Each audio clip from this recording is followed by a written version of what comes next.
The beginning of the 21st century was the decade that saw the end of the 40-year KANU rule after Mwai Kibaki, who was in the opposition, won the 2002 general elections in a landslide victory.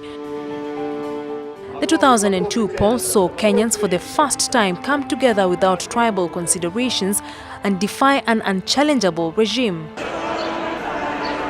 5 years down the line, Kenya witnessed the worst ethnic violence that sprouted from the 2007 polls.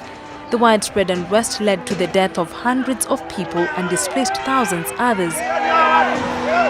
A formation of a power-sharing government famously known as Nusu Mkate between the incumbent President Kibaki and Raila Odinga finally brought sanity to the country.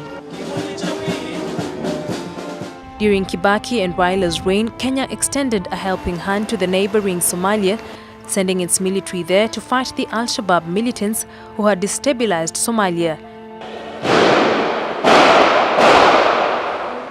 Little did we know that this would be the beginning of our security wars.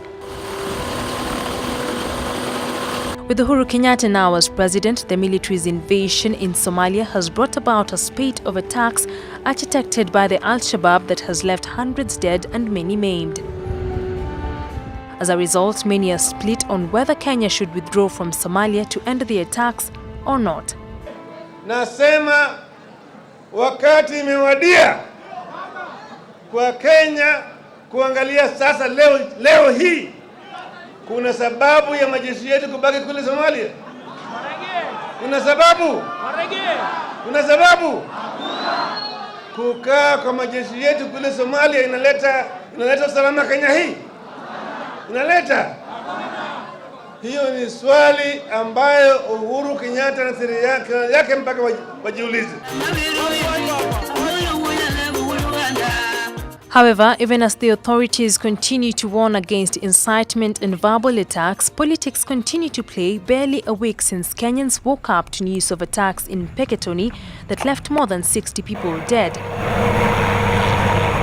Attacks that are seemingly politically instigated, according to the President and the Interior Ministry. I wish to assure the country of the government's commitment to deal with political incitement and caution political leaders inciting the public to desist from destructive politics and ethnic profiling that may be responsible for this heinous act. This, therefore, was not an Al-Shabaab terrorist attack.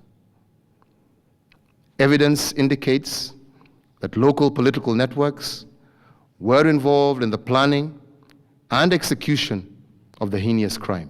Na hii ndio serikali tutaileta kupitia mpito ambao tutaliita national dialogue. The opposition, led by Raila Odinga, has continued to call for national dialogue to discuss various issues, among them insecurity and high cost of living. The CORD leaders have planned a series of attacks as a final push to force the government to grant them audience during the national dialogue.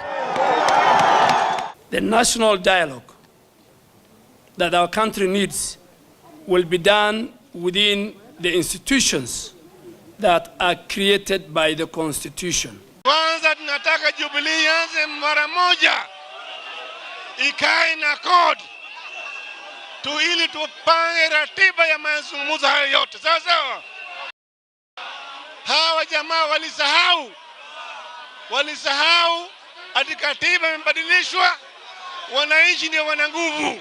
We need to do investigation. Leaders drawn from the Jubilee government, however, have termed the calls for a national dialogue as a tactic by the opposition to get into government like it did in 2008, claims Raila Odinga has vehemently refuted, saying he wants to discuss issues affecting Kenyans. Sisi hatujasema tunataka kuingia kwa serikali. Wacha nirudie tena, manake proje naenda ya kwamba jamaa wanataka kuingia kwa serikali, ati jamaa wako kwa baridi kule huko nje, wanataka nusu mkate, hata robo ya mkate hatutaki. Hata robo ya mkate hatutaki. Tumewachia wachukue bafura yote. With blame game and accusations currently being the main recipe in our political scene, the opposition continues to hold rallies to mount more pressure on the government to hold talks with them to address issues like insecurity, corruption, poor economy, among other things. Akisa Wandera, Ebro Africa News, Nairobi.